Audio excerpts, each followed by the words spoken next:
You're all set, Mr. Chair. Thank you, Jason. Okay, we're going to get started. Good evening. Welcome, everyone. This is an open meeting of the Meeting Finance Committee. I'm Joshua Levy, Committee Chair. It's Wednesday, December 15th, 2021. And the meeting is being conducted in a hybrid fashion consistent with current state regulations and is being recorded. Public access to this meeting does not ensure that there will be public participation unless the law requires it. This meeting will not have public comment except in connection with the first item of business, citizen request to address the Finance Committee. First, I'll confirm that a quorum of the members of the Finance Committee are present. When I call your name, please acknowledge your presence. Barry Kaufman. Here. Tim Healy. Here. Tom Jacob. Here. Nick Lunetta. Here. Louise Miller. Here. Dick Riley. Here. Carol Fischetti. Here. Louise Misgard. Here. And I am the chair, Josh Levy, I'm present. As a reminder, anything you share or state will be a matter of public record. As a preliminary matter, I would ask for a motion to continue the meeting to January 5th, 2021 in the event of a technical disruption this evening. So no move. Second. We'll take a roll call. Carol, Yes. Jim, Yes. Louise, Yes. Dick, Yes. Rick, Yes. Barry, Yes. Yes. and the chair votes yes. So that passes. The first item of business is citizen request to address the Finance Committee. Is there anyone in this room or online who would like to speak? If so, please raise your hand.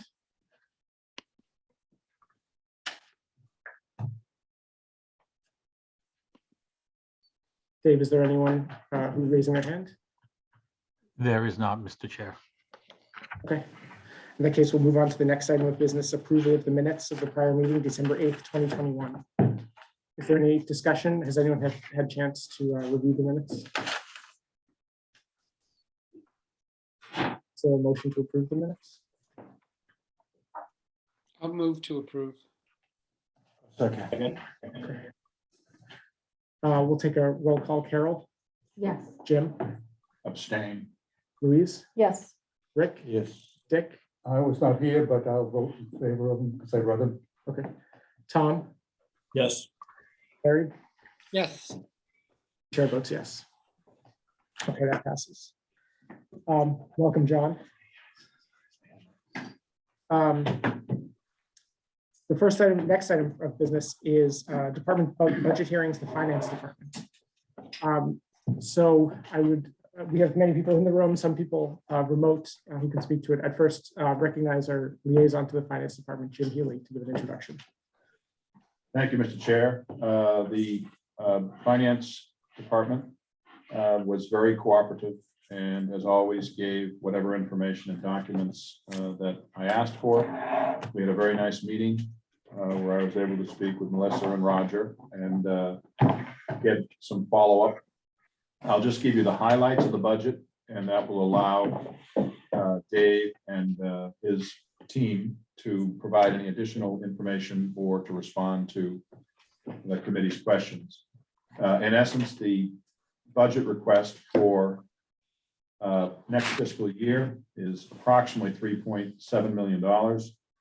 That is a level funded request. In other words, to provide the same services in the next fiscal year that they are providing the current fiscal year. It's an increase of only 1.3%. From a dollar figure, it's approximately $48,500. With respect to salary and wages, the increases, as usual, are related just to steps for those people that are not at the top, and also with respect to obligations under the collective bargaining agreement. Approximately half of the people in the department are union. Note that within this budget is not any wage adjustment that may come later on down the road. And those monies are being parked within townwide expenses. So to the extent that there is a recommendation for a wage adjustment, that will mean that monies will be transferred out of townwide expenses into this budget. Dave Davison estimated that that could be approximately a 1.3% increase, which would be similar to the increase that you're seeing in the overall budget. It's interesting that at this point in time, managers may or may not receive a wage adjustment. I remember Louise's comment last year that despite all of the difficulties of COVID, that we actually thought that the managers had worked harder than in other years. And I would echo that comment again this year. I think the managers should receive a wage adjustment. Obviously, it's not our call, but at least from the court side, I would suggest that that should be strongly considered. In terms of the expenses, compared to last year, they actually do look down, but that's because there was a 2-year consultant agreement at $45,000 per year that is not included in this year's budget.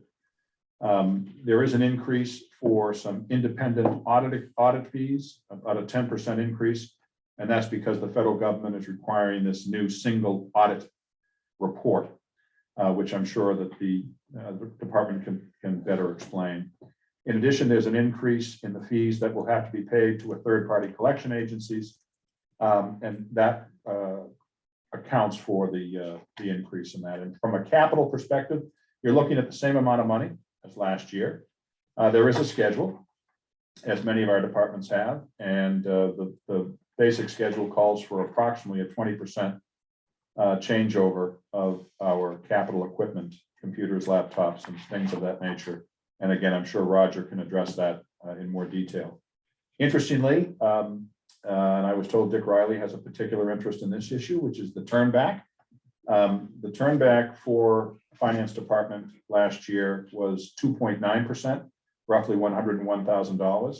And I would say that it was very interesting that I asked Dave the question, what should be the fully expected budget turnback for any department, before he had given me that figure, and he said 3%. And I said, so where are you? And he said, oh boy, I hope I'm within 3%. And it turned out Melissa looked it up immediately, and it was 2.9%. He may have known the answer before. The only other thing I would comment on is the DSR4s, and they all seem really very, very important. They're looking for an applications administrator within IT. And in essence, this person supports the treasurer through the very complex and detailed new revenue package that needs to be attended to. And right now, there's only one employee at the town that performs this function.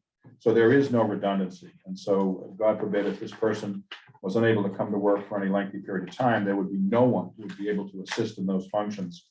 And I think any of us who are in business understand that the position of finance and the duty and obligations of finance are as critically important as anything in a town. So I highly support that request. This person would also assist other departments with IT and finance functions that currently are not being afforded. The second DSR4, another big favorite of mine, is an intern. Having once been an intern about 100 years ago, I think it's really not only a great thing for the town to get the advantage of students coming in, fresh ideas, but also kind of a way of giving back to the community and for those students who will learn so much by being part of this team. They're paying the usual rate of about $15 per hour, 37.5 hours a week, and they're doing it for 18 weeks, which would be roughly from May to August. And again, I feel that's a wonderful thing for our town to do. And also we will get a much better benefit and much valuable benefit than the price we will pay. So with that, I will turn it over to the chair and my committee members and allow the department to make whatever information available they wish to do. Thank you. Jim. Thank you, Jim. Dave, our Director of Finance, would you like to introduce or speak to your budget? Sure. Who's with us, we do have the Director of IT, and we have the Town Accountant, and we have the Treasurer Collector with us in person. As Mr. Healy mentioned, he gave a good overview of the department's request. As noted, there was I thought it was pretty good.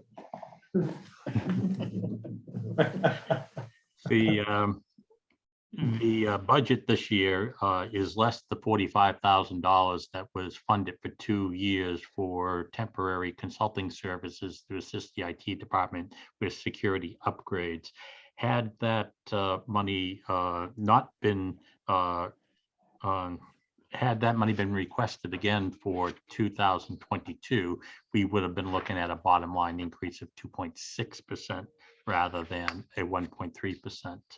As noted, we do have 2 requests that go up and beyond the current operations and applications administrator, which is very critical, a high priority of ours. And as Mr. Healy mentioned, an intern to work in the accounting office during the summer months. We're all here to answer any questions committee members may have. And with that, Mr. Chair, I'll turn it back to you. Thank you, Dave.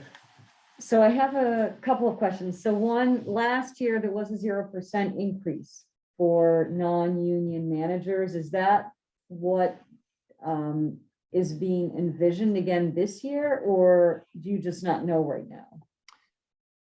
I do not know right now. I would anticipate that the managers are now on the same schedule based on the new class and comp plan that all non-represented employees are. And it is likely that that schedule will be increased by 1%. And nothing has been presented to the personnel board, but that would be consistent with what the ITWA union already has an agreement in place for fiscal year 2023. If managers would be eligible for a merit raise in 2023, I have not heard that that is not being that would not be considered. So I'm just going to make a statement about the difficulty in finding certain employees in municipal government right now, and finance is one of the areas where it is extremely difficult to find qualified employees. I think we've had an assessor, director of assessing, whatever the position is called, in Needham vacant for a while.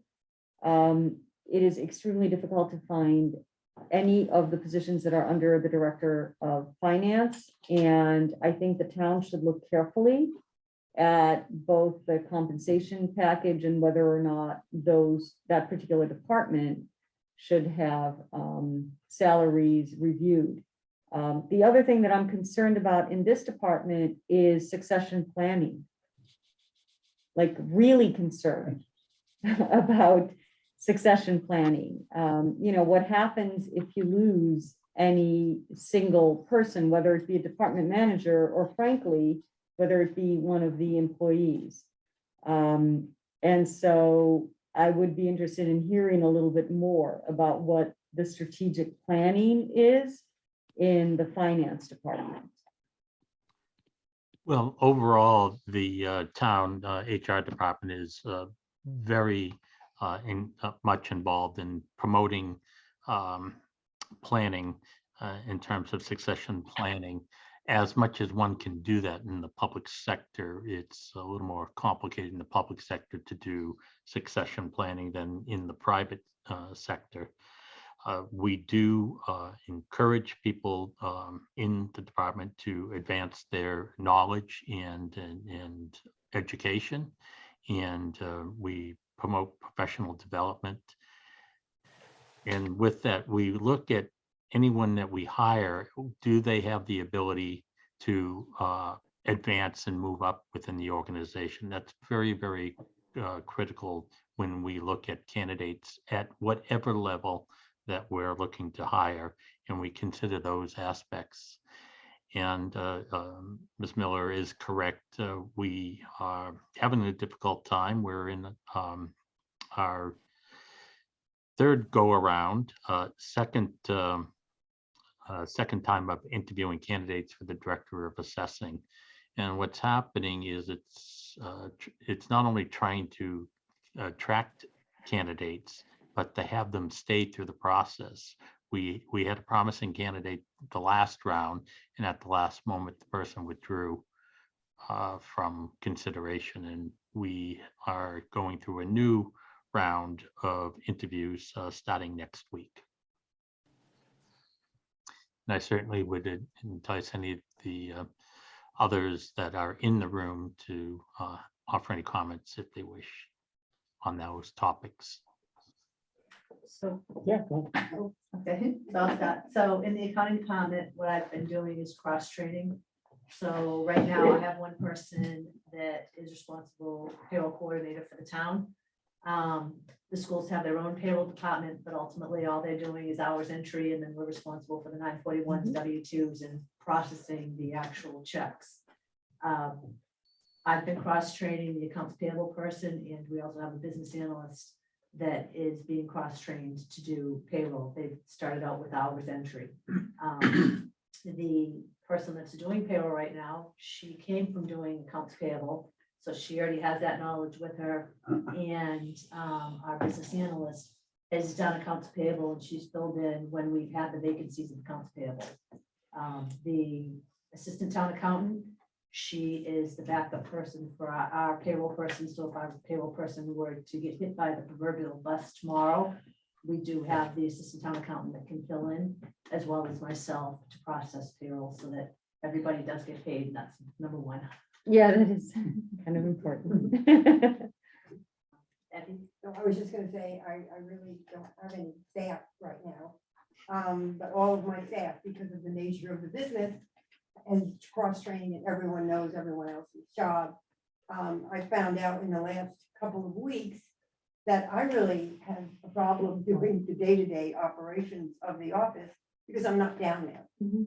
And I have learned because I've had to jump in and fill in. I am down 2 staff, 2 full-time staff, plus the one that retired from the IT department, who used to do all of the printing of checks and running reports and transmitting files. So we've had to have different people do all of these different functions. We've gotten someone to do the mail part-time. I go to the bank every day.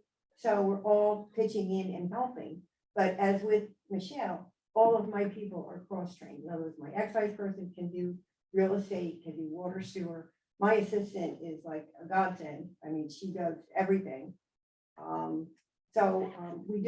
think we've all followed that suit because we know that if we have a person out, that we're gonna be in trouble. I can't tell a taxpayer, oh, Susie Smith is out today, sorry, can't help you. So yeah, but it's been tough, and I agree with what you're saying, Louise, because we normally get hundreds of applicants. Right. Hundreds. I got 20 applicants for one job and 30 applicants for the other. Mhm. And, to screen these out, we've been screening for the last couple of days. And we have a couple of promising candidates, but I don't know, for staffing positions. So it's difficult. It's very, very difficult. Yeah, finance is particularly difficult right now. IT is too, I know that. Yes, I'm a bit of the odd man out when it comes to redundancy of people, because we have,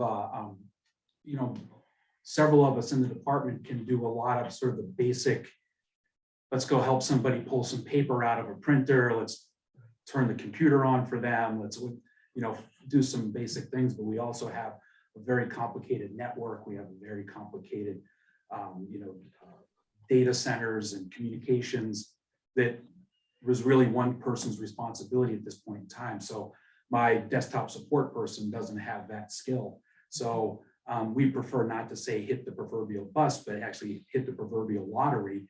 If that person was to leave, it would actually be a difficult replacement, primarily because we actually support public safety at the same time, which is every municipality is different on how they deal with public safety, but we've been supporting public safety networking day to day for the past 15 years or so. So my one person who's doing a lot of network work also is doing sort of desktop work over there.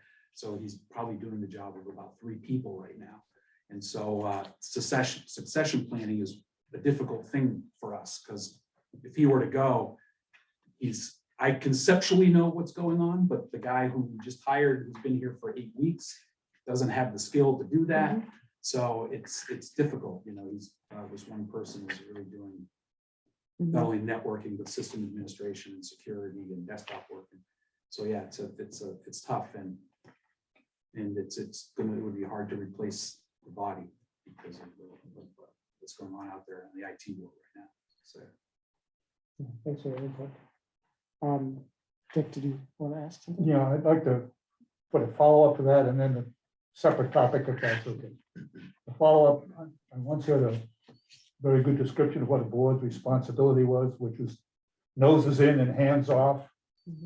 In that context, we rely heavily on revenue projections and capital plan and so forth. And I think not tonight, but at some point will be useful to walk us through the process, who contributes to that so that it isn't just entirely coming out of one person, because if anything happened, we'd be up the creek.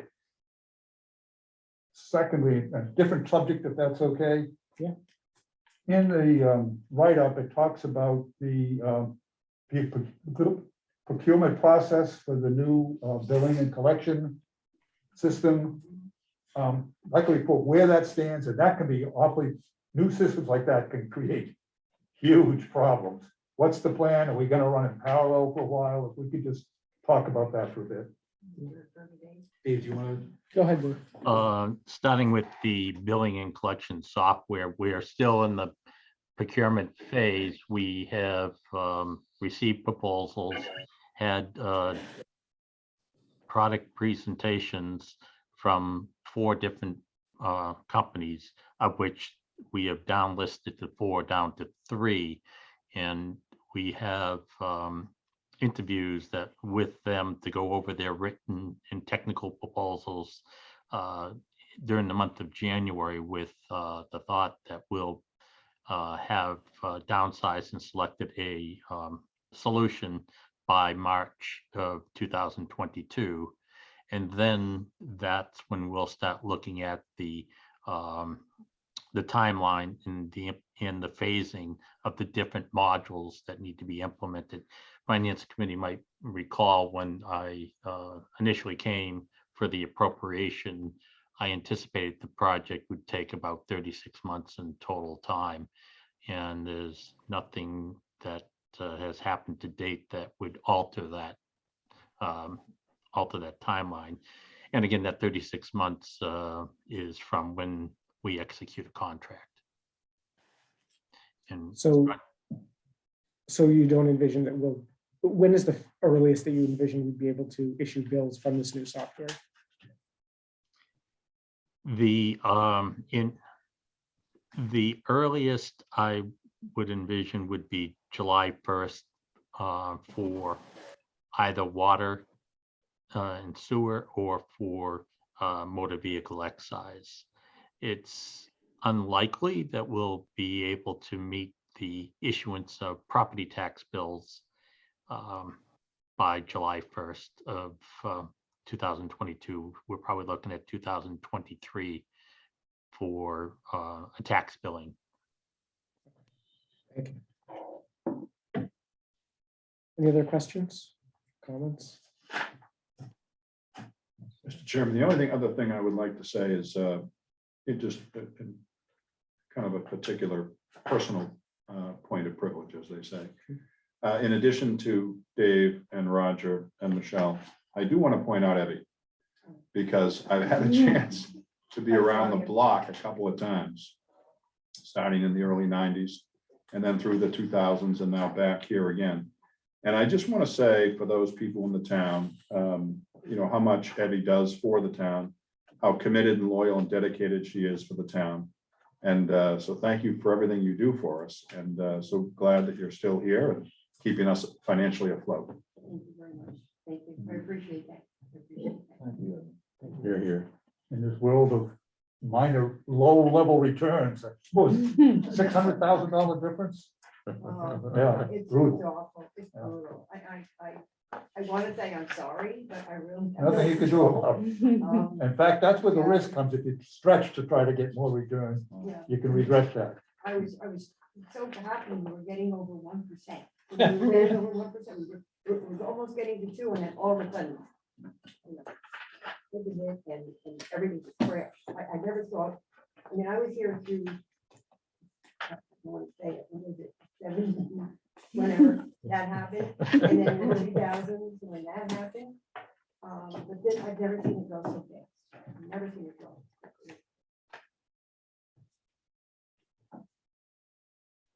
Keep trying. I know, thank you. We appreciate everything you do. Well, I did prior to when the pandemic first hit. What I did with a lot of money is I put it into CDs. And everybody thought it was crazy because, you know, oh, you're getting savings CDs, you're getting a money market. But my thinking was, I'm gonna have that CD for 6 months, a year. These rates are going down, so we would have even seen less income had I just stayed in money market. Yes.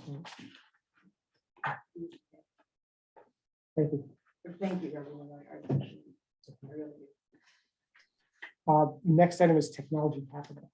Mhm. Do you want to speak to that? We haven't changed anything with it from the previous years. I don't know if anybody has any comments or anything about it. It's pretty straightforward as it is described in the documents. This year, we're doing we're looking from dollars for the GIS system really that's the update that is. So we get additional flyover and data, and we'll be using that a lot more moving forward. Because a lot of work, especially in the DPW through the building maintenance and they're doing a lot more, and even the water sewer, they're using that data a lot more.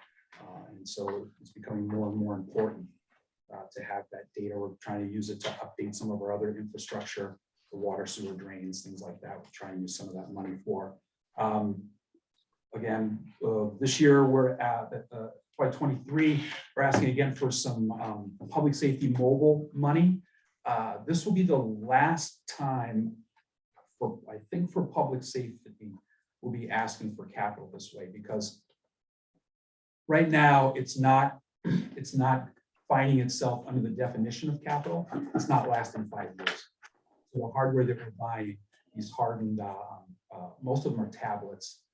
They're just not lasting 5 years. We're getting 3 years out of them, maybe 4 years. We can roll them out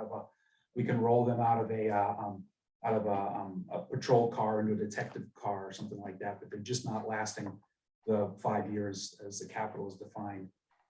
So we've talked to public safety, police and fire, and they'll be including that in their operating budget, like the operating capital, and purchasing it along with new cars in that sense. So it's a little, they have to do some rethinking, especially on the IT side. The gentleman in my office who does a lot of work for them over there, Matt Taccio, he has to work with them to sort of remind them that they have to do this sort of stuff and just get that flow going.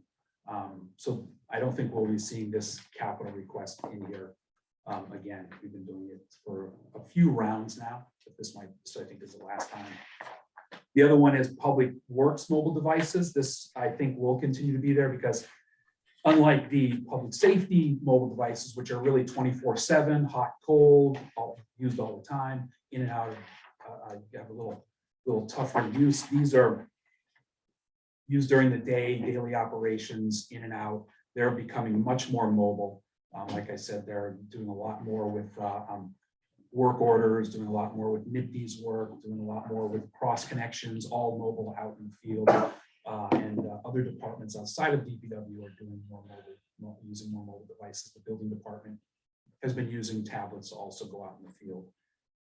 So FY 23, and everything else is not FY 23, so that hasn't changed at all. Building switches in FY 24 and other hardware moving forward.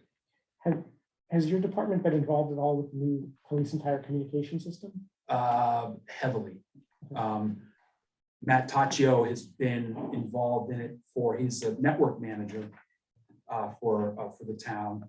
He has also been doing a lot of work. He's previously been supporting a lot of IT work for public safety, but he's been involved for about 3 years from conceptualization, design, even really oversight of technology as it gets put into the buildings.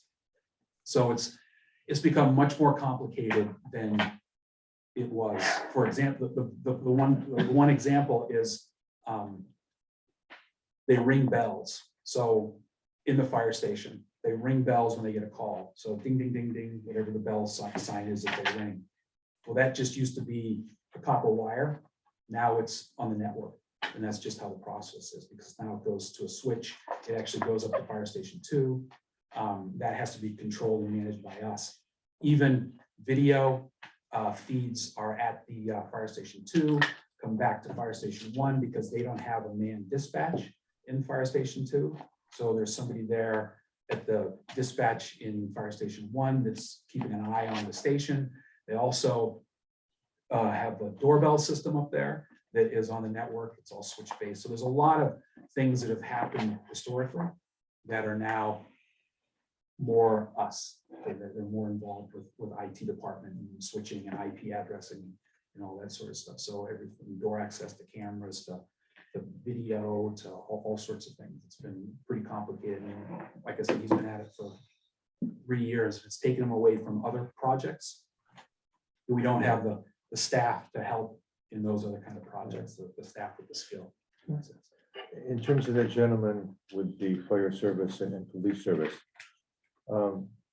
he certainly does their hardware, but who counsels those departments in terms of analysis of the data that is collected by some of these systems? Is he their go-to person? He helps them. There's a lieutenant in the building who through their CAD system and Yep. through a couple other systems. Chris? There's a lieutenant who really oversees that, but I believe they've also hired, or they're in the process. I think they've hired an individual who helps in that analysis at the same time, who does a lot of those sort of day-to-day queries out of the data. So that's sort of separate from what we do. Gotcha. Our real, we'll help, Matt will help them sort of set those things up, try to better understand the software and the hardware and the networks and, and setting up things for sieges, talking to the feds and the state and communicating to those things. But on a software wise, they have a tendency, they manage that. Gotcha. On the application they use, how old is that? Or the computer aided dispatch. Yeah. It's relatively new. It's like 7 years old or so. They've been using it, I think, at this point, but it was actually through Central Square, HTE, a long time ago, which was our current application. They used to have that, but they upgraded it, I think about 6 years ago or so. They upgraded to the new CAD system. So, Gotcha. yeah. And all the old data came to the new? Yep. They moved from the old to the new. Yes. Yeah. Okay. Thank you. Given the rapid obsolescence of the pace at which changes, what's the process for lease versus buy in this area? And is that something we need to be educated on? Or Right now, we're seeing it as just like we're seeing it as a wash. We're not seeing any benefit to do it. It's like it's the same amount of money we're seeing when it comes to that. We are looking at different ways to swap out and exchange hardware. Historically, we've looked at it sort of like a department by department basis, and sometimes we look at it at that that computer is old, and then we'll just swap it out, or there's a certain operating system we need to exchange. So we're actually starting to look at it because we try to replace about 20%, which is about 35 to 50, sometimes more depending upon what's going on, a year, right around 50. And so we that's about a building's worth of computers. And so we're looking at seeing if maybe it makes more sense to say, okay, this year we're going to do town hall and kind of replace it that way. That's sort of how I've been looking at things. And so the lease, we've looked at leases and tried to figure out how that would work with us.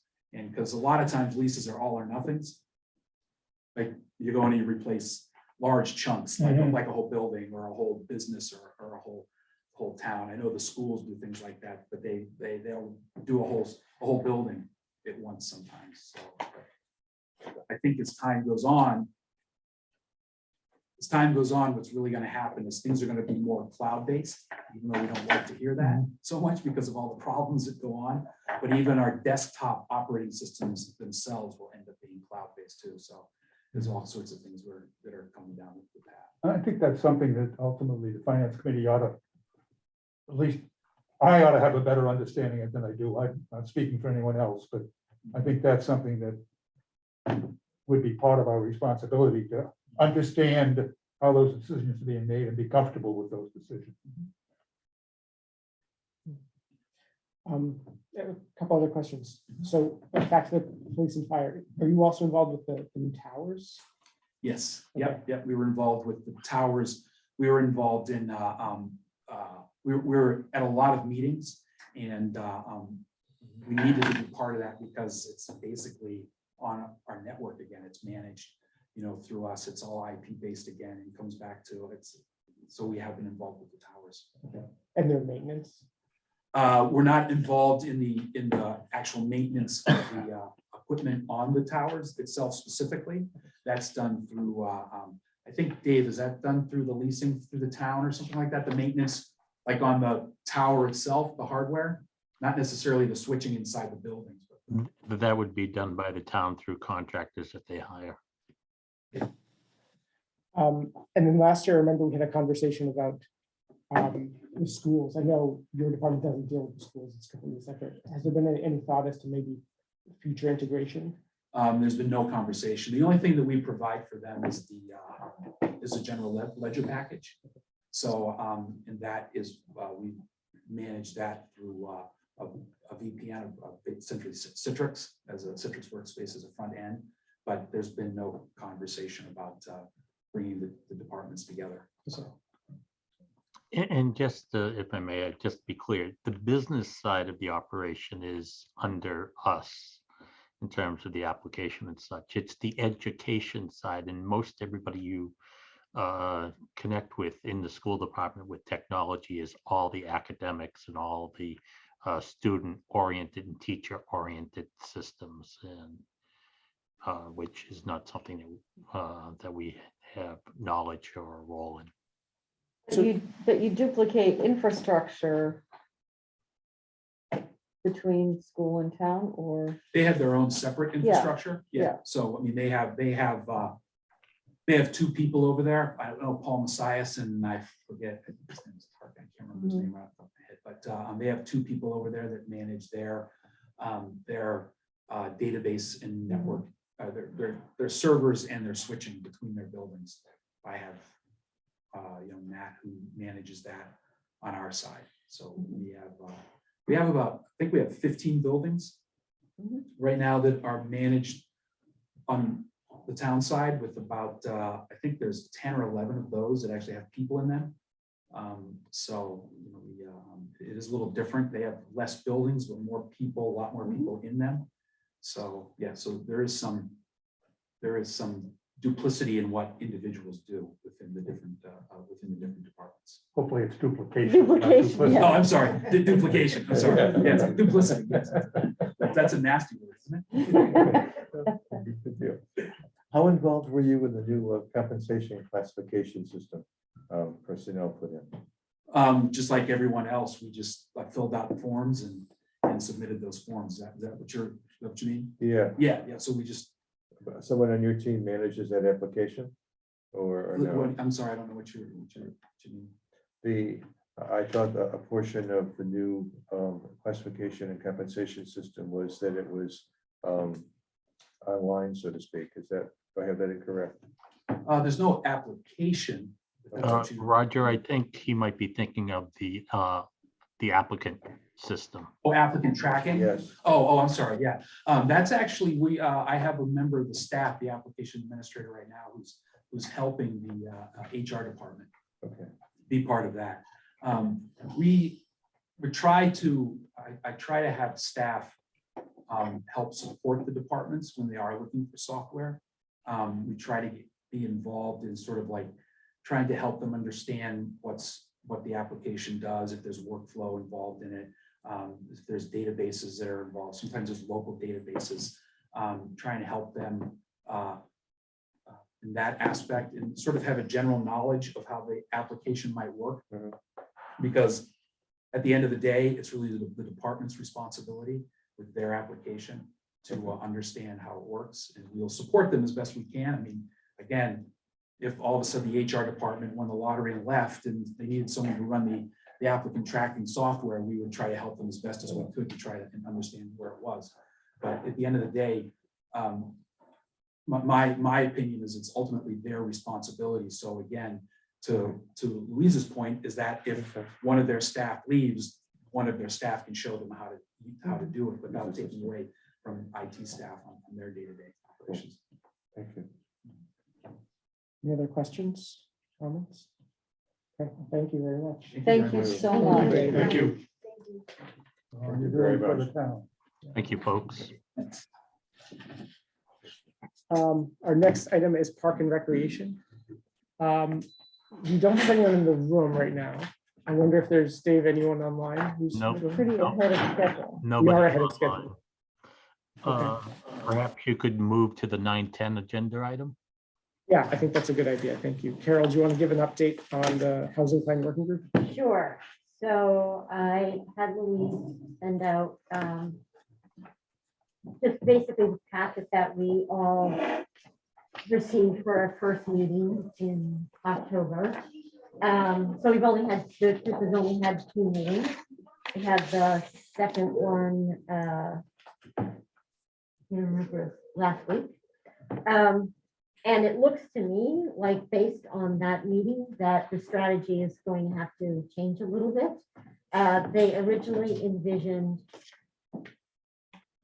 developing a survey and immediately kind of going out and surveying the residents as to kind of what types of affordable housing, housing initiatives, types of housing that residents were looking for. So the survey, though, was drafted by Planning and Economic Development, the consultant, and then the planning board. So they all kind of had a hand in it. And I didn't provide a copy of the draft survey because that was just made available to the working group and it wasn't made available to the public. And it looks like they're going to scrap most of that and start over because it was very technical, really had to be a housing aficionado to even understand or answer the question. And as somebody suggested to me, most people would read that survey and not fill it out just because it was too technical. And so you would only have those that were really into housing. So it would not be, it would be a very biased survey. So the strategy now is that they are going to draft kind of what are housing initiatives, what are kind of big kind of groups, if you will, of housing initiatives, and then just have a public community meeting, if you will, to try to educate residents on what we have as a town for housing, what's going on in housing, what other towns are doing, and the kind of some of the big initiatives. And then after that, develop a survey, send out the survey, have a community hearing, come up with a plan. Yes. Who would actually take the survey? We haven't gotten that far in terms of how they intend. I mean, it's they're hopeful that it would be, residents of Needham, kind of hopefully all demographics that would take that survey. But Or anybody interested in moving to Needham, maybe. I don't know. How do you determine that? I mean, But how you would just you put do the that? survey out there and that's one of your questions. Do you currently live here? Would you like, what is your interest in taking this survey? But really, And how do they get access to it? I mean, how is somebody? Online. I would it could imagine be they're gonna online. put it However, we haven't even Louise gotten that far because Yeah. the survey itself Wasn't even was workable. such a non-starter. Yeah. Even the author of the survey said, gee, it really is very technical when I read it again. Yeah. So it just, Yeah. it wasn't moving in the right direction. Yeah. So I think that this kind of community education is actually quite important. Because housing is, if it's a thorny issue, I think there's lots of people that they don't understand actually, Needham is in a relatively good position with respect to compliance, if you will, of the availability of affordable housing. versus other towns. I mean, it doesn't feel that way when a house can be knocked down and, we sold at $2.8 million, but we have a significant amount of housing assets that we also control that we need to reinvest in.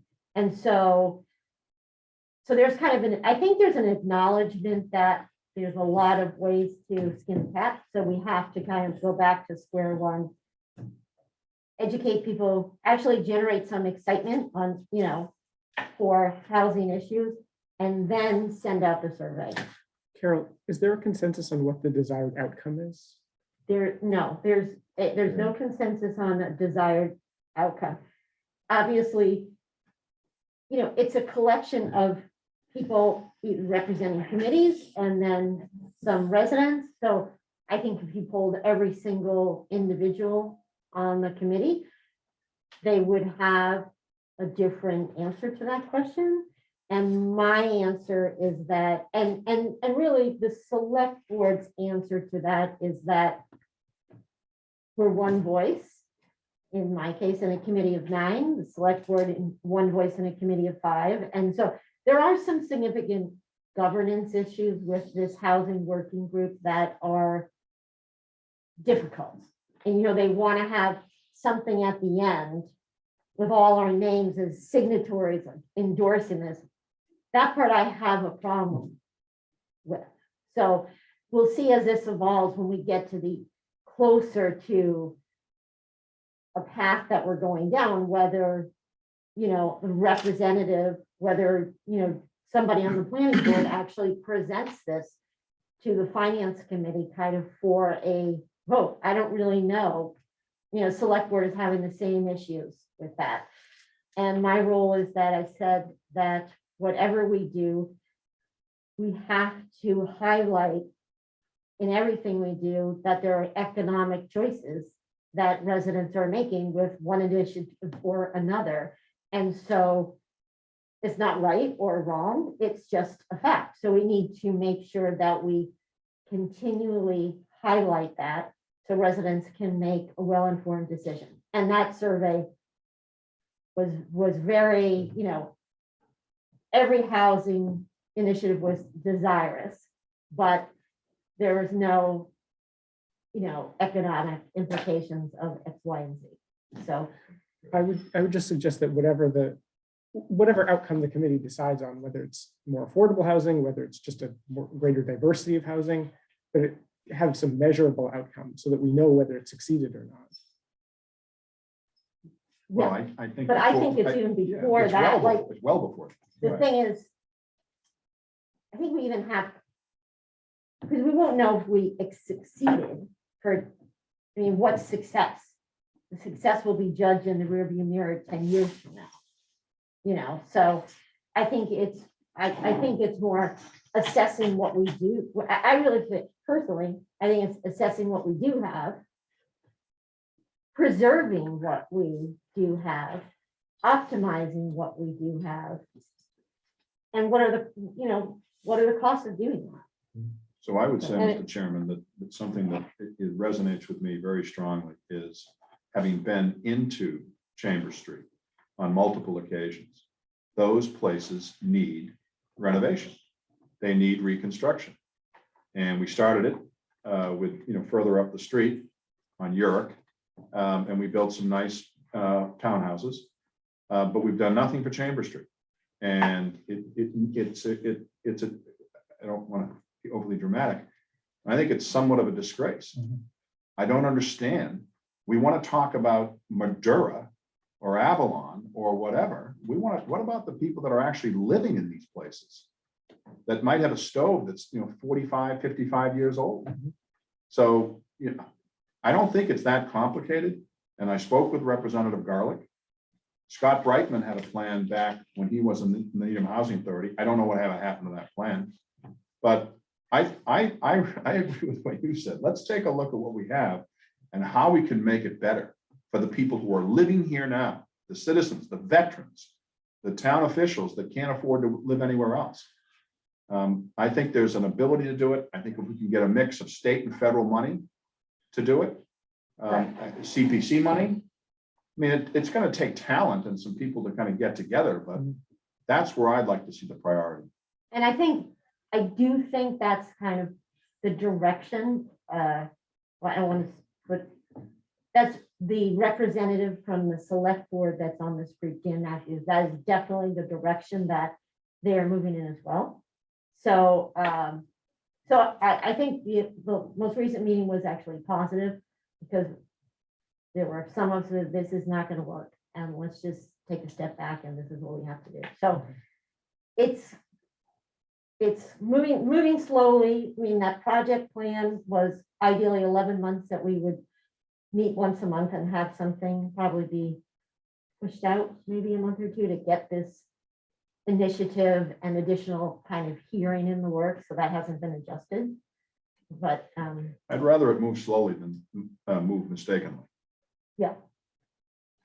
Rick, do you want to say something? Kind of a comment to what you said in terms of looking at our own. And it seems odd that there isn't a more generalized focus at the moment before you actually get into the weeds of stuff. It'd be interesting to poll that group and see what each individual direction they want, how similar it is and how dissimilar it is, just in terms as a work group. Forget about the work product, but just about the methodology of the group. Seems to be important, I think, to the overall end process. yeah, I think there are a lot of different opinions. Yeah, that's fair. So Do you see it from your perspective? I know you only one voice of many. Do you see that changing to a point where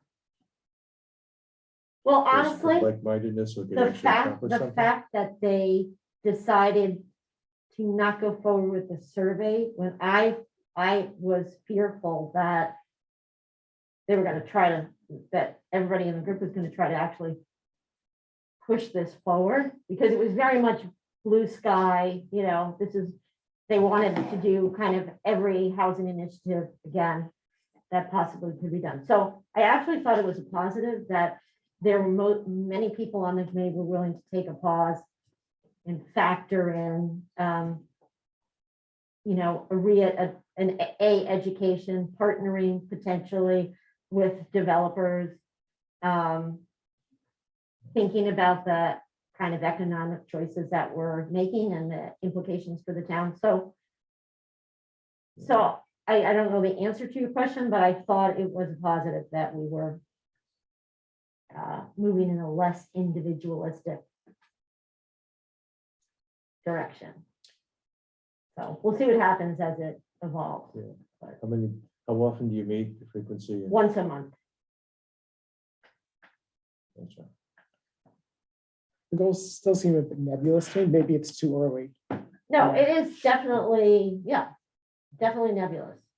So there actually, you know, there's a lot of information if you look at the planning and economic planning board, like you just planning board site, and I attached the link. There's a lot of information in there, and basically there was a housing survey, you know, housing plan that was done in 2007. So this is the kind of update to that. So more to come. Thank you. Thank you for your service. Anytime, Jim. Thank you. Okay. The next item is Park and Rec. Great. Are we waiting on other people as well? Well, I don't know where Cindy Chap. Oh, there's Cindy. There she He was is. here earlier. Oh, Welcome. So Cindy, we're just about to start. You want to, actually, I'll let Tom give a brief introduction and then I'll hand it off to you. We will hand it to Stacy. Stacy, okay. Stacy Allroy. Sounds good. So you can hand it to me, but I. Okay. Pass Sounds it good. around. We'll let our liaison, Tom Jacob, give a brief introduction. Hi, guys. I'm sorry I'm not there. So we met Monday, Stacy, Kristen, Cindy, and Chris and I to go over the budget. Give you a brief background and then I'll let them chime in. You guys can ask questions. So the base budget is increasing by about 3.9%. which is about $46,000. This is made up of about 3.1% or $30,000 in salaries, and that's in line with most of the other departments in town. There's an increase that's a little bit higher than most other departments, 7.3% in expenses, but it is actually only $16,000. This is, there are several areas that are some significant increases. Chemicals for pools, if any of you own pools, you'll know this. Chemicals and CO2 costs for the pool has gone up significantly over the past year. There's a significant increase in pool repairs for items outside the warranty period. And there's some additional funds for playground repairs. And this is to address issues brought up during an assessment of our 17 playgrounds. Mostly the initial work will be done to come in ADA compliance. In addition, there's a large increase in portable restrooms. You remember there was a bit of a public outcry last year on that issue. So these increases are fortunately offset by some favorable contracts in park restroom cleaning and the closing and opening of a pool. There are 2 DSR4s that are in this request. The first is for about $138,000 plus benefits for new positions called outdoor facilities specialist for about 70 hours a week over the this is really a reaction, well, to be proactive is, I guess, a better way of saying it, to some of the things that have been going on the fields over the past several years that have gone unchecked. An old one is trash. Trash is out of control. These people would help to make sure that that is taken care of. In addition, there's been several vandalism issues, most notably at Memorial Park this past year. And there's a lot of permitting violations, and several of them have been discovered by private clubs that are charging for the use, charging for their services and using our fields without permits. The plan that is put forth is 7 days of coverage, 2 people, one running, both working 5 days, one Sunday through Thursday, the other Tuesday through Saturday, if I've got that correct. Stacy can correct me if I'm wrong. So that's the first DSR4. The second DSR4 is to hire 6 individuals over the summer, 5 counselors, 1 supervisor, to increase our capacity in summer camp programs. The math of this is that each additional counselor can bring in up to about $2,000 per week in additional revenue because of the ability to take in more kids. Their cost, more or less, if I use $16 an hour for 35 hours a week, is about $570 a week in expense. So even if we only get half of the proposed $2,000, they still cover their costs. So those are the 2 DSR4s, and that's my overview. And I don't know if Stacy wants to add anything to that. Thank you, Tom. Go ahead.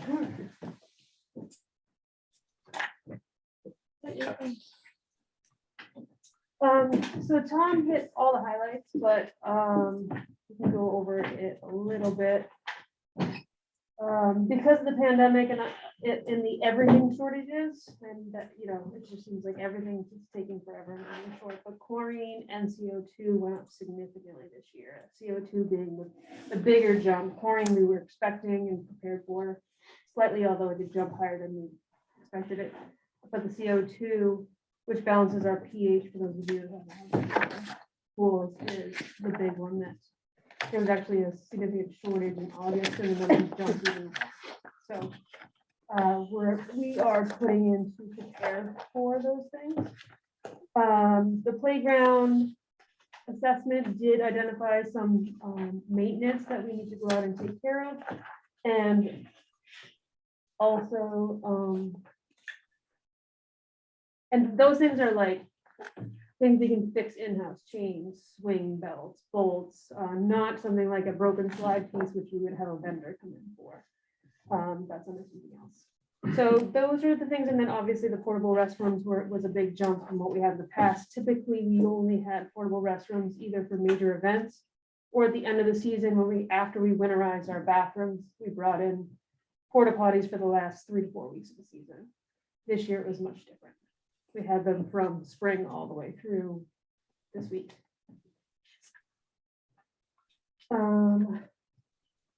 Questions on that before we get to the DSRs, where I'm sure you'll all have questions? Yeah, let's ask some questions on this. So I have a couple questions about the pool. Yeah. What was the season like this past year? For like as far as Attendance. attendance. Yeah. So for, I said overall, I'd say we were about 80%. On the days that were hot, we were on wait list because we did our time slot system this year because of our staffing limitations. So we had time slots, but most days we were booked in the afternoons. We had 3 afternoon time slots, and in the mornings we had last one time slots. But we were between 80 and 95% average throughout the summer. And You kick them out after the time slot? How do you? Yes, so they come in, so for They got a instance, buzzer on their head or something? yes, at 1:30, Shock. they come in at 3 o'clock, we tase them all, and then they leave. And then we clean things up, and then we bring in the next group. No, yeah, so it was an hour and a half time slot with half hour in between for the afternoons.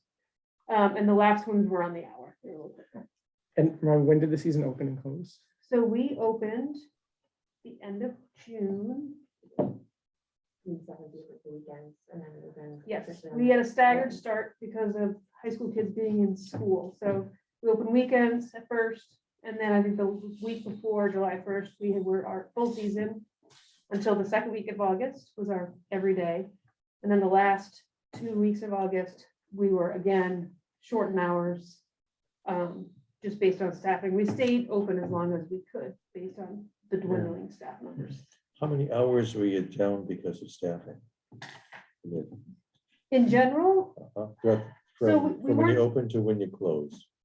so we weren't down hours. What we did is limit capacity.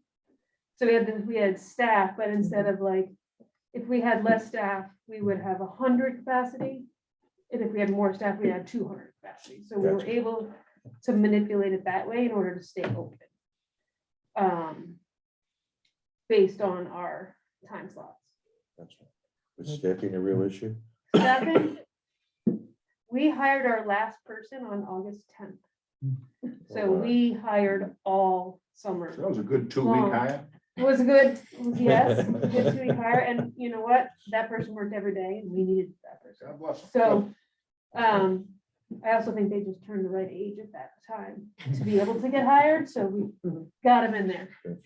We have major concerns for staffing this year, because of the staffing shortage in general, the minimum wage, and, a lot of our part-time businesses that can hire this age, they're hiring at a staggering rate. Yeah, I would imagine all of this just raised havoc with your revenue plan.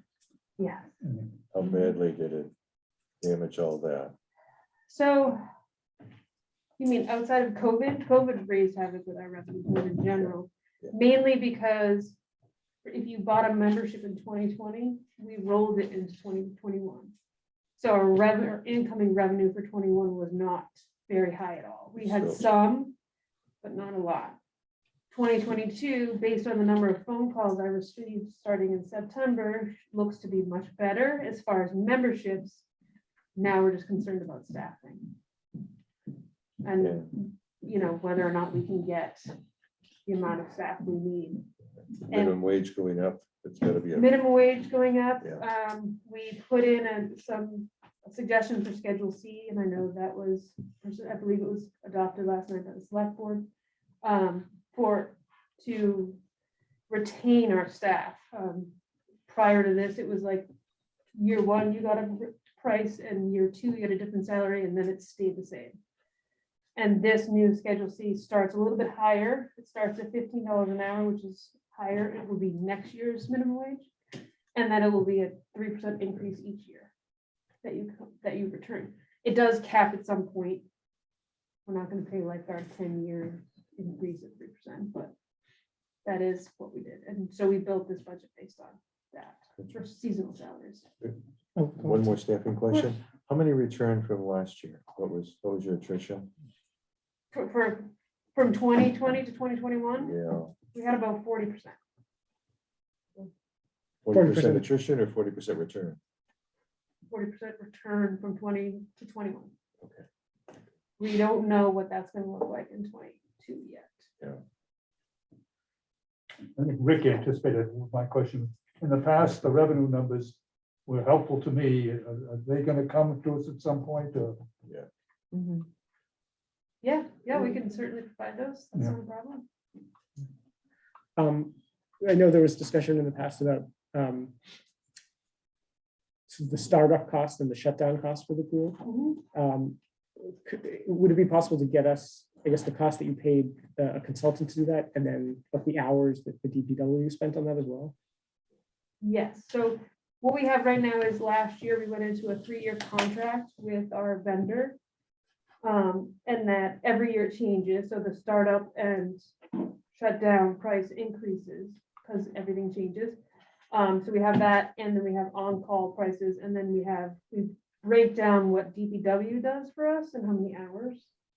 And then what Park and Rec staff, so my staff and my aquatic specialist does for openings Yeah, and that- closings. that'd be great to see. Yeah, so we Thank can you. break that down. Awesome. Mhm. Other questions, Louise? Can I switch to playgrounds? Yeah. All right, so the cost of playground maintenance is increasing. Is this something that you see is going to be an annual increase? Yeah, Yes. rather than just a one-time to catch up and then plateau. Yes, absolutely. It would take a lot more, it would take a significant capital request to catch up. Okay. Because we have 3 or 4 playgrounds that need to be completely renovated. Mhm. And we have, I would say, 5 to 8 playgrounds that need upwards substantial Mhm. to bring it back up to code. Mhm. And then we have 3 to 5 playgrounds that are mostly good with a few little things that we need to upgrade. So what period of time are you looking at to bring all the playgrounds? Depends how much money do you want to give me? We're gonna take a staggered approach. So we're gonna look at renovating a playground every other year. Okay. We're gonna request that through CPC and the CIP process. And in the meantime, we'll start to tick away at the things we can. And then, which leads into the outdoor facility specialist. If we can have somebody with boots on the ground and eyes on our facilities, we can do some more preventative maintenance. So that we're not always being reactive. You have a plan? Of course I am. Is it 5-year, 10-year? For all of the playgrounds? Yeah. I don't think it's laid out that way. So we had an assessment done last year, 2020, of every playground, and it highlighted the weaknesses, and there are a lot of weaknesses, surprisingly. So our plan is to chip away at that, but I don't think we have it. But I wonder if you should, and if that becomes then part of your plan, your budget presentation. We just had finance in earlier, and 20%, they like to turn over their laptops and their whatever the hell else they're doing. But it's a set number, $95,000, and they asked for it last year, they asked for it this year, they'll probably ask for it again next year. And I'm wondering if you're seeing that you have this repetitive need, whether or not that should be part of your budget. Yeah, we can certainly do that. One of the things that comes up is, so the average life of a playground is anywhere from 15 to 25 years. We have 17 playgrounds. So potentially, if we had it to do that, we could every other year put in a full playground. That's a significant amount of money every year. And so, which we can certainly do, and that's what I have as my long-term plan. And then for the maintenance, I'd like to catch up within the next 5 to 10 years completely, so that we're more of a preventative instead of a reactive, and we're prepared So I in would 5 do- years. I would have we know a, what I would this- have your plan, have a maintenance section, and then a capital improvement perspective.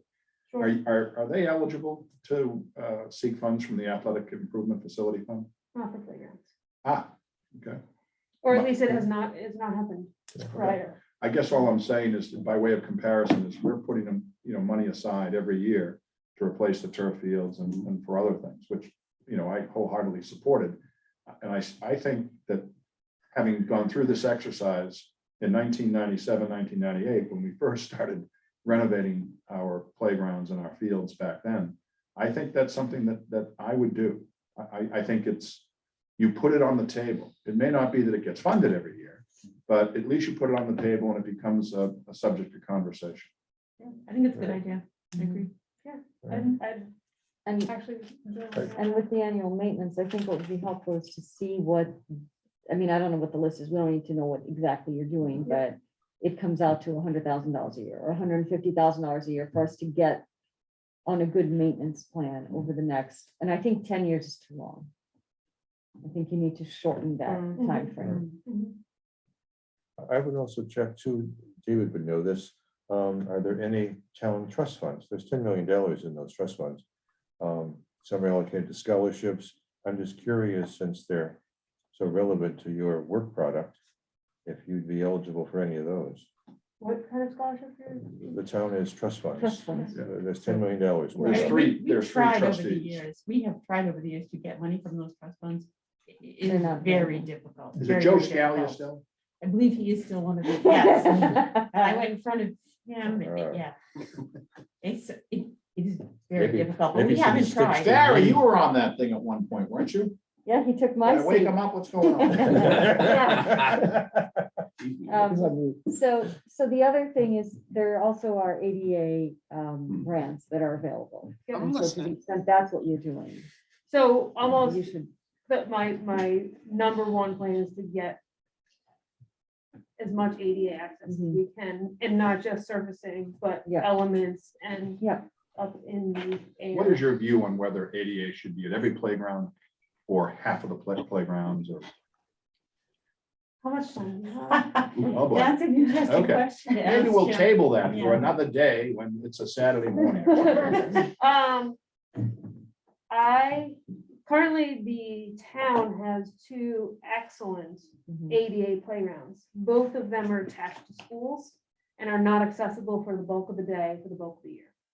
So I think ideally, so no money, no limits. All of our playgrounds should be ADA. All of our playgrounds should have elements where somebody can get up in the air and But it's not not get on gonna the ground.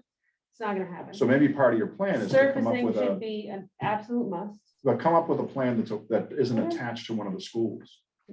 That's what we're talking yeah. about. Yes, definitely. Right. Mhm. And you'll see it very soon at Greens. Good. Okay. That's why we say Greensfield. And I would certainly second Jim's point about laying everything out. We do that with our fleets, we do that with our equipment. We do just about everything, and to see it is to be able to measure it. You can't look at it and you can't measure it. You can't get people to understand the reality of how much you want to do in the particular area. So I would, and if we could see some of that, I'd love to see that assessment study. Oh, sure. if- It's on our website, but I can email it to. It's a good Good report. Louise. Give it Done to by, give it to uh, Louise and she can Done pass by it Nancy around. White. You Ah. remember, you would remember Yeah. Nancy White. Yeah, the more informed I think we can be about the problem that you're up against, Absolutely. will be to your benefit, I'm sure. And that assessment ran, and basically she grouped in the three, the good, the bad, and the ugly. And that's how we assessed our playgrounds. Stacy, Ed, Program we do for the streets and the culverts and Yeah, so exactly. forth. X dollars, and each year we lay out how it's gonna be spent. Yeah, Yeah. yeah. when Ed Olson came on board, he did a assessment of all the fields and he put them in different classifications and had a plan that he laid out over several years and implemented. And so he may be a good resource just to see how he put that together, because I think it's an excellent idea. And the key word is plan. Right. Yeah. We're gonna be doing another one of those assessments coming up in 2025. Okay. And that's on our CIP for the athletic fields as well, similar.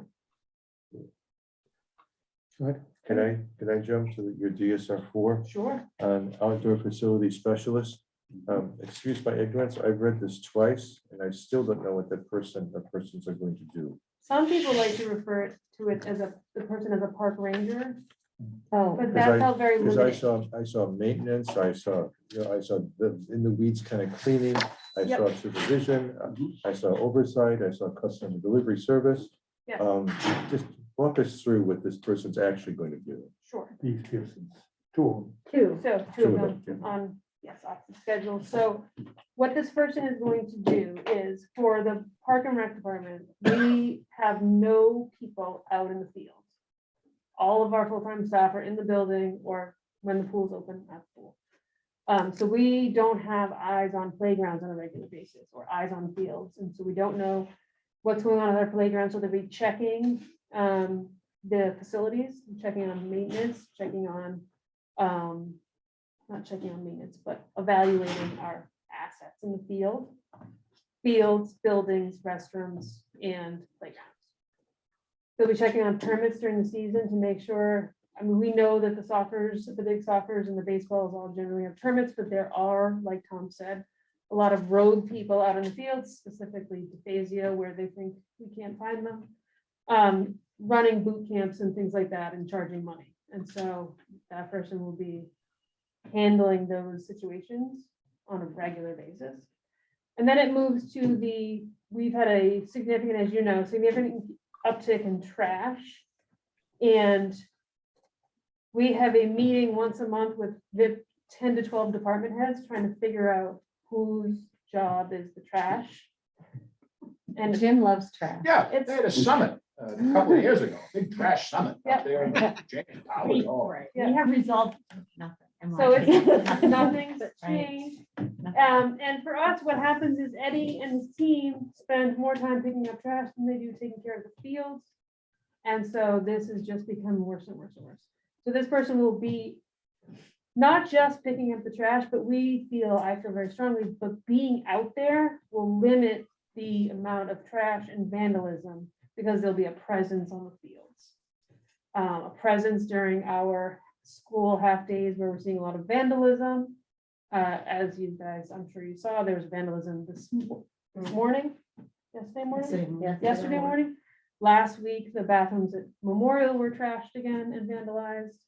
And we're just getting more and more vandalism. And so and we're not really sure what to do. So we're feeling like for certain days and certain parks, we could have somebody visible, like actually visible out there. They wear a uniform or something? They or would like wear, Yeah, something that says yeah. Parks and Rec, just like DPW wears when they're out on the fields, something that makes them identifiable. Because, we don't want to put all the onus of like figuring out what's going on in the police. It's not really the school's job. Well, it is, that's not true. It is the school's job, especially for places like the high school. Right. And as a Memorial Park trustee, for a number of years, we did not get the support that we needed from the high school. They said they would give it, but they did not give it. So, but my point is, I guess I don't disagree with you. It has to be a combined, consolidated effort from a number of different areas. Yes. And the police have to have a role in it too. They do, but yes, This is they do. Vandalism. Yes. I can appreciate, let me just ask two questions first before I just spiel out. Sure. How many actual geographic facilities will these two individuals have responsibility to cover in a given couple days? Roughly 37. 37. So you're looking at these two individuals to cover these 37 facilities primarily as a deterrent to potential something. And if by chance they happen to see a customer, they can respond to them by answering a question hypothetically. Mhm. Or if they see a garbage that needs to be picked up or a bathroom needs to be cleaned, they'll do that too. Correct. Seems to me that we have a multitude of different departments charged with those kinds of things who are responsible for a number of those kinds of geographies with far more staff than two people. I'm just wondering if, I see what you're trying to do, and I can appreciate the fact of your presence there, but this is going to be Sisyphus rolling up a rock. If they got to be in all places at one time to prevent. So I'm wondering if your efforts should be trying to get those other departments to kick into your need as opposed to going at it yourself. I'm not trying to, throw water on your idea here in terms of this DSR four, but you're gonna get those two folks, but I'm sure vandalism is still gonna go on. And I'm sure people with part A are gonna be talking to someone about a question in part B, and they're still not gonna get their answer because the person isn't even there. So I'm just wondering if this is the best way to go about solving that problem. So we've tried to address this for years, and the buck has stopped with us. So if you can get these other departments to do this, that's great. We've asked for more barrels. We've asked for, can we buy equipment that can go on the field to pick up barrels? Can we have a police presence? Can we have the schools kick in? Can they educate the students, educate the sports teams? It's not working. So for us, this is our reaction. I also agree, Rick. I hate to say it. I think Cynthia's right. The police can't cover the entire town either. But that doesn't mean that we ask the police to get some outside people to do it. I mean, you're not going to cover 37, but you're going to have a presence and you're going to make some impact. So I kind of agree with Cindy. I Right, think, and our presence will be, the presence of this person or these people will be when there's a night game, when there's an early release day. Like, those are our big problems. And our field, Memorial Park was closed for 1 or 2 days because of glass, and Eddie said, I just can't open the park safely. Yeah. Right, and so we're reacting to that. I mean, we get, I don't want to say hammered by the public, but we get hit by the public a lot. Why do our fields look this way? The playgrounds are a little bit different. I mean, that this person or two people will be looking at maintenance items. Is something broken before someone gets hurt? That they should notice that stuff. But there'll be a big presence at the big parks, DeFazio, Memorial, Cricket, I would say, right? So but we're frustrated, very frustrated. So this is what's come about. I mean, we've asked for more barrels. There are people who think there should be no barrels. Carry in, carry out is what you do on trails. Well, you know what? The people who walk on trails are different than the people who go to parks and fields.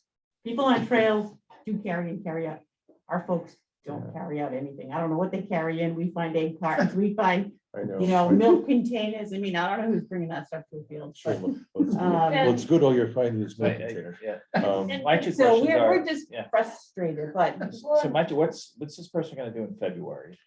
I mean, and then is there really a need for two people? Shouldn't we start with one to actually see what this person, he or she does, what their effect is, what they're able to do for us before jumping in with two right away? I don't think you need coverage on a Sunday morning in February, for example, and things like that. So as I look at it, the concept I understand.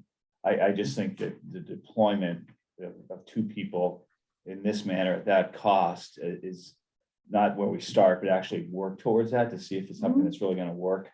And so that's what my observation is on this. I haven't made a decision on, but that's what my observation is that I'd like to really understand what is going to be done in February. I'm just using February. As an right now example. you're right. In the winter, And whether starting with two people is the right way to go. what if you had one full-time and then one summer months? Summer's actually not our biggest. It's really the sports seasons and when school is in session. Early release days are John. bad, the release days for the middle school are bad, and night events are marked out. Go ahead, Tom. John, I asked the same question. I said, well, do we need to jump in with both feet? Can we put our toe in the water with one person?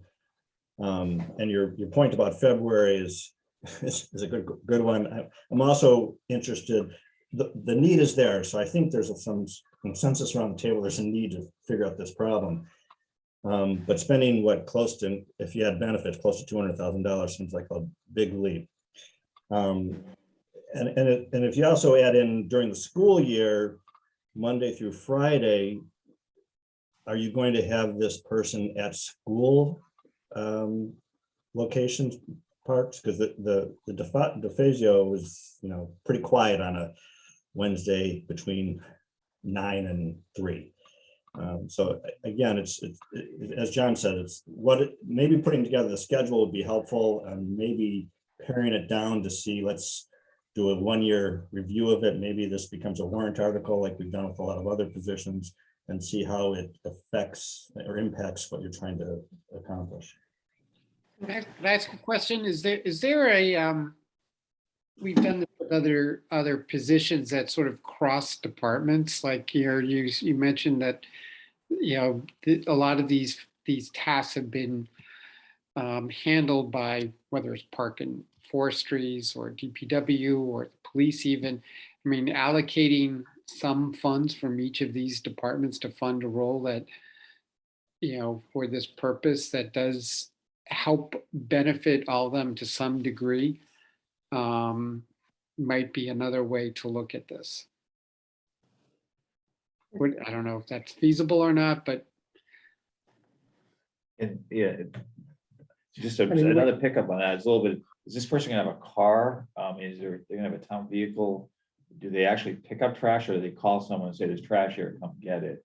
And how is that gonna be planned out? And is that car expense, for example, in here, or is it somewhere else, or what are you envisioning for that? So I don't need the answers Yeah, now, yeah, but right, those are the types of right. things that need to be. I'm also wondering, you mentioned, Cindy, that you've asked for more barrels, but you have gotten nowhere. Like, how many more barrels would you need to solve the problem? And is it less than 135,000? I mean, I'm not. So let me jump in. So we have put out more barrels, and we have done extra pickups. Like the RTS has done more pickups at certain parks. So we have tried that this year. The problem is twofold. There are some places with not enough barrels. Also, we could have more barrels than you could ever use, and the trash doesn't actually go in. There's just trash everywhere. And so Sunday mornings, for instance, not in February, is often just that Memorial Hill is just trashed. And there's plenty of barrels, but they're not in the right locations, or they're not close enough, or whatever. So we did a walkthrough last week at Memorial, where there was 12 or 14 of us trying to figure out where we should put these barrels to maximize usage. And there's a lot of like, what about this? What about this? What about this? And I agree, ideally, over the last couple of years, everybody would have chipped in, but it seems that everything that we're trying to do isn't quite enough. It's not hitting the marks. And we have another program starting in the spring. We're doing a pilot. I think it's Cindy's favorite, where we're going to put a lot of trash barrels at one field, as many, like so many trash barrels, and take all of them out at another field. Greens, we're taking all of them out of greens. We're putting tons in Memorial, and we're going to see what happens, because Natick a couple of years ago went completely carried. They did the same thing, and what they found is carry in, carry out produce less trash. Now, I don't know if that's going to happen here, but we're working with DPW to pilot that in the spring and just see how it goes. It could be great. It could be, oh my gosh, we don't know. But we're trying to see if carry in, carry out is an actual option. We need signs. Yeah, well, good luck with it. If Right. what the- Yes. So you But, need signs. we have We signs have that say no signs. dogs at the facility, Oh, and you yeah. go every day and there are dogs. Yeah. So. The 4th of July can be a lead here. We put barrels and barrels of fireworks, and Cindy can attest to this. Yeah. And when the crowd is gone, there's an inch of stuff on the ground that people choose not to dump, just leave it. Yeah, we pick So- up at 11 Then we o'clock pick at up, night. yeah. So it'd be interesting to see what your study turns out. Do you want to talk about your second DSR for? Yes, I'd love to. So basically, this would, like Tom said, this would be another program. So a director, 5 counselors, and it could bring in anywhere from 50 to 60 or 50 to 70 kids.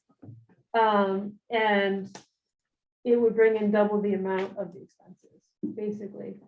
So if we got that number of people, we could bring in one more basically program. We have a program, we have a sports program, we have a theater program, we have a tennis program, we have a basic camp program, but we could bring in another whole program for that amount of money and bring in a lot more revenue. And you only pay if the program runs. Correct. And will you be able to find these? Bring us more DSL fours like this. outdoor- Yeah, we don't get these kinds. See the I know. kids that you're hiring. So Okay. the counselors are typically kids and the directors are typically college or aging out of college or sort of on that end. So the answer is yes, they're all kids. But it's a bigger range. They're about basically 16 to 23.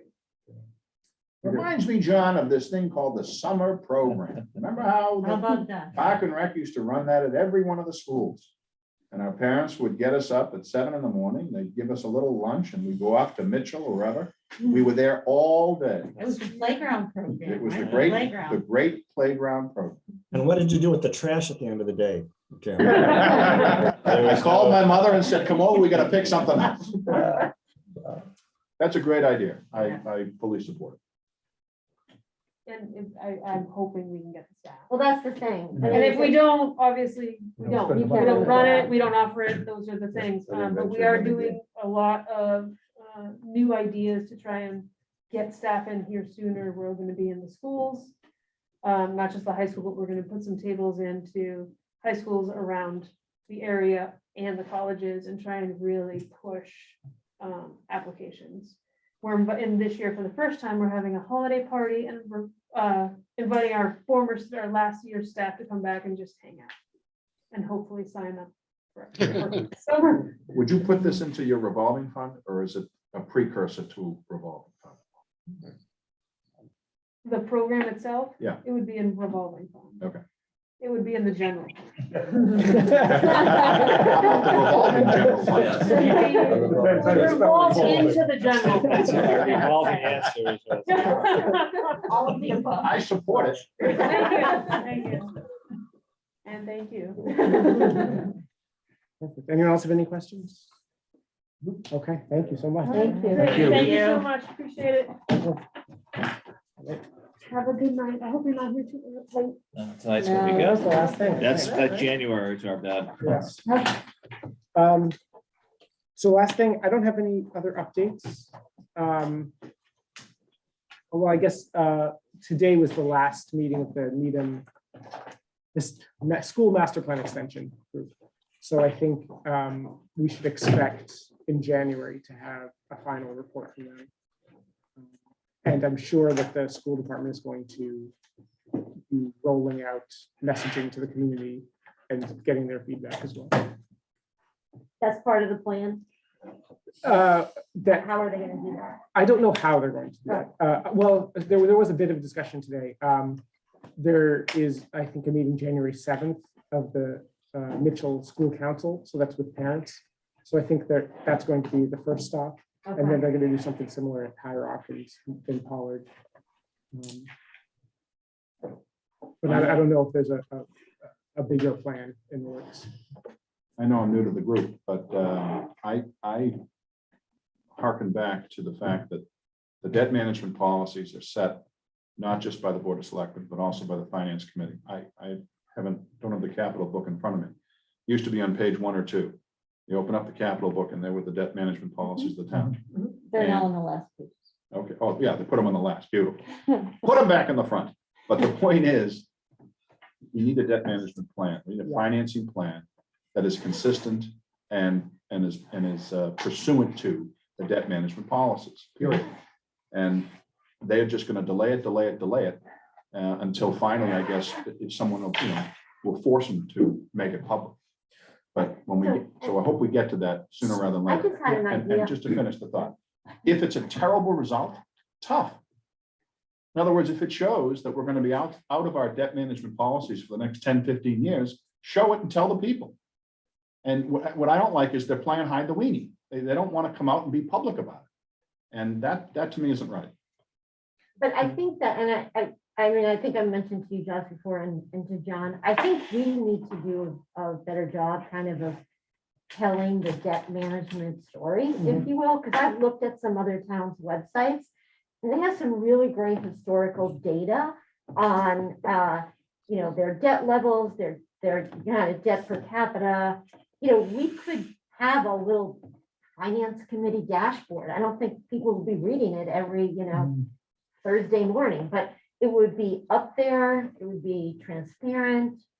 That's very easy to get. GLS has all of that. But then you could, Information, we can just copy yeah, paste. but then it. you could also, then you could have maybe on the website, the what ifs. You could have what the debt management would look like for a project X, Y, and Z. So, It's either Article 2 or 3 of the town meeting of the annual warrant. is report of the committees. Right, and we. And every now and then we do, and every now and then we don't. But I think that is where you can focus on the big picture items and say, we're going to talk about debt.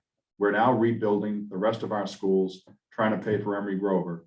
Here's the impact. And you can, put it up on the big board and have all your charts. Yep. But I think we should just kind of have it there as a dashboard, so it's always kind of front of mind. It's a great idea. On a relative basis. Right, Right, That's a great idea. What do we spend relative to other towns as a percent of this and that? So Dave, so even though the report is not yet complete, we do have 4 scenarios with pricing and timing. The committee has agreed to send those to you. I don't know if anyone has been in contact with you about that, have they? About using those inputs in the debt forecasting. They've been in contact with me to tell me that there's something will be coming, but nothing is coming yet. so one of the comments that I have is, it is helpful for us to provide input before they finalize it. It is not helpful after they finalize it, then we're in an adversarial position. the naysayers. Yeah, We have every right to ask that Dave Davison come up with a debt debt financing plan with the current assumptions that are in play. We have every right to ask for it.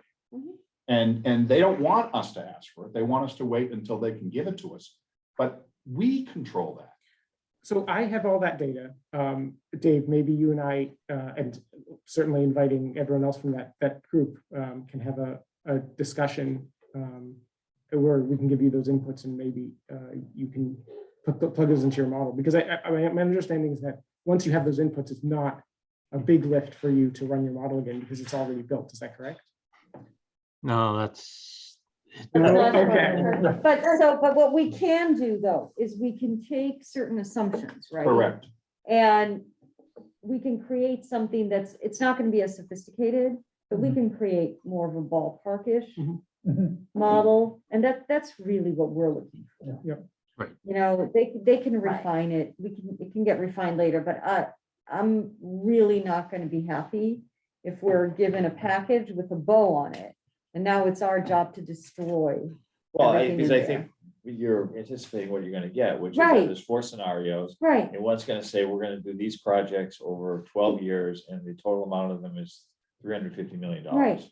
And then here, here you go. and then we have to say, all right, well, if that's done in our debt, it's gonna mean the 10% is over in these years and that and that and that. Right, But we're doing it after the fact, as opposed to saying, you should refine what you have to go Right. along with this. so if instead of doing it over 12 years, you do it over 15, like what would that look like? Can you live with that? Well, isn't that what they've been doing though, refining these because of those issues that we came up with? No. So the refinements have largely been to extend the length of time over which the funds are spent, and looking at the programmatic needs, which I think as a result have increased the costs for individual building projects. But they lengthening it simply, they're lengthening these programs out, or the timeline out, because of the debt problems they would cause. Yes.